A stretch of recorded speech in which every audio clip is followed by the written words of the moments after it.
শুভেচ্ছা সবাইকে। আমি এই মুহূর্তে রয়েছি পটুয়াখালী জেলার দুমকি উপজেলার জেলেপল্লী এলাকায়। আমি আপনাদের কাছে আজকে যে বিষয়টি নিয়ে হাজির হয়েছি সেটি হচ্ছে, আমরা জানি যে এখানে পায়রা ও পাণ্ডব নদীর উপরে যে একটি ব্রিজ নির্মিত হওয়ার কথা ছিল, বেশ কয়েকদিন আগেই কিন্তু এই ব্রিজের ভিত্তিপ্রস্তর স্থাপন করে গিয়েছিলেন মাননীয় সেতু ও সড়ক মন্ত্রী যিনি রয়েছেন, তিনি কিন্তু এখানে এসে ভিত্তিপ্রস্তর স্থাপন করেছেন এবং এখানে ছিলেন আরো আমাদের পটুয়াখালী ১ আসনে যিনি মাননীয় সংসদ সদস্য রয়েছেন, তিনিও কিন্তু এখানে উপস্থিত ছিলেন। এছাড়াও এলাকার যে আরো রাজনৈতিক ব্যক্তিবর্গ ছিলেন তারাও কিন্তু এখানে উপস্থিত ছিলেন।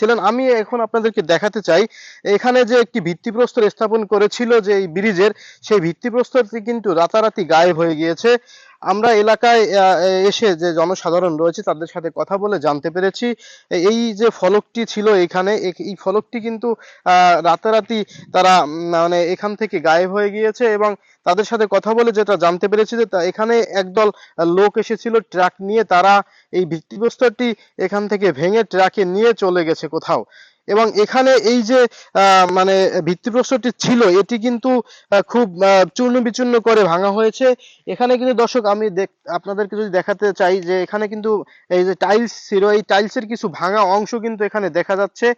আশেপাশে খুব বেশি একটা টাইলস না থাকলেও কিন্তু এখানে টুকটাক যে ধ্বংসাবশেষ ছিল সেগুলো কিন্তু রয়ে গেছে। এবং এর পাশাপাশি কিন্তু এই যে এখানে পাশেই যে নদী রয়েছে, স্থানীয় জনগণ যারা ছিলেন তারাও আমাদেরকে জানিয়েছেন যে এই যে এই নদীতে কিন্তু বেশ কিছু টাইলস এবং এখানে যে ভাঙা যে অংশ, আরো যে অংশ ছিল সেগুলো কিন্তু এই নদীতে ফেলে দিয়েছে।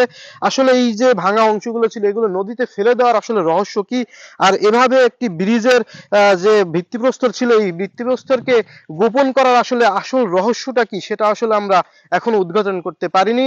এছাড়া আমি যদি আপনাদেরকে দেখাতে চাই, এখানে নদীর উপরে যে লাল নিশান ছিল বা রেড ফ্ল্যাগ যেটা ছিল, যেখানে আসলে ব্রিজের মানে ম্যাপ যাওয়ার কথা ছিল, সেই যে ম্যাপ ছিল বা সেই যে নিশান, সেই নিশান কিন্তু উপরে আমরা এখনো দেখতে পাচ্ছি। ওপারে কিন্তু লাল নিশান এখনো দেখা যাচ্ছে। এছাড়াও আমাদের এই পারে যে গাছের সাথে, এই পারে গাছের সাথে যে লাল দাগ তারা দিয়ে গিয়েছিলেন, এখানে একটি লাল দাগ আমরা লক্ষ্য করছি। এছাড়াও এই পাশে কিন্তু আরো লাল দাগ আমরা লক্ষ্য করছি।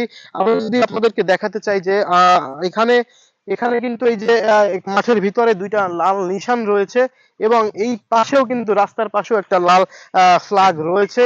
এছাড়াও এই যে গাছের সাথে যে লাল মার্ক এবং এইখানে যে পিলার রয়েছে, পিলারের সাথে লাল মার্ক রয়েছে, এগুলো আসলে নির্দেশ করে যে এখানটাতেই তারা ফলকের উন্মোচন করেছিলেন এবং এখানটাতে এরিয়া নির্ধারণ করা হয়েছিল।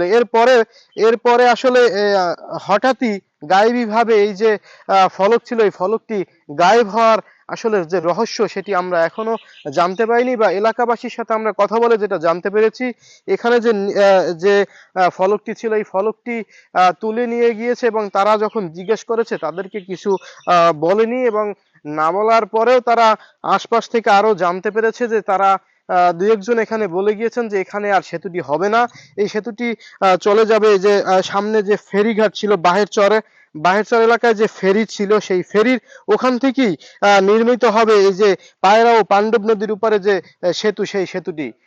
তো আমি দুই একজন যে এলাকাবাসী রয়েছেন তাদের সাথে আরো কথা বলেছি। অনেকের সাথে কথা বলার পরে সেই একই উত্তর কিন্তু আমরা পেয়েছি। মেহেদী হাসান শান্ত, পটুয়াখালী দুমকি থেকে।